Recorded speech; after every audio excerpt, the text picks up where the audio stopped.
জনপ্রিয় সঙ্গীত শিল্পী ও অভিনেতা তাহসান খান।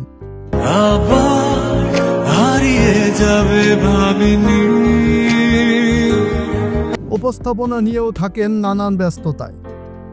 1998 সালে অল্টারনেটিভ রক ব্যান্ডের মাধ্যমে সঙ্গীতে পথ চলা শুরু হয় তার। এরপর পেশাদার সঙ্গীত জীবনের সূচনা হয় ব্র্যান্ড ব্লকের হাত ধরে। সেই হিসাব ধরলে এই বছর সঙ্গীতে তাহসানের 25 বছর পূর্ণ হয়েছে। এই 25 বছরে গিয়েছেন অনেক জনপ্রিয় গান, সেই সাথে পেয়েছে হাজারো দর্শক ও ভক্তের ভালোবাসা। এই রজত জয়ন্তী উপলক্ষে অস্ট্রেলিয়ায় কনসার্ট সফরে যাচ্ছেন এই তারকা। ফেসবুকে দেওয়া এক পোস্টে তাহসান জানিয়েছেন, শহরের প্রথম কনসার্ট হবে আগামী 6 সেপ্টেম্বর অ্যাডিলেডে, এরপর 7 September Brisbane, 13 September Sydney, 20 September Melbourne এবং 27 সেপ্টেম্বর পার্থ মঞ্চে উঠবেন তিনি। এরই মধ্যে টিকিটের আগাম বিক্রিও শুরু হয়ে গেছে। তাহসান খান সঙ্গীতের পাশাপাশি অভিনয়ে সফল।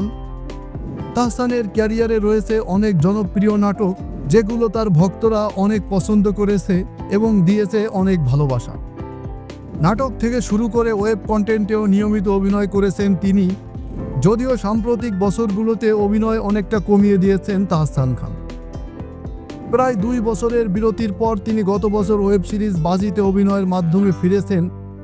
এছাড়া সম্প্রতি তিনি জনপ্রিয় গেম শো ফ্যামিলি ফিউড বাংলাদেশের প্রথম সিজন সঞ্চালনা করছেন, যা চলতি বছরের শুরুতে শেষ হয়েছে।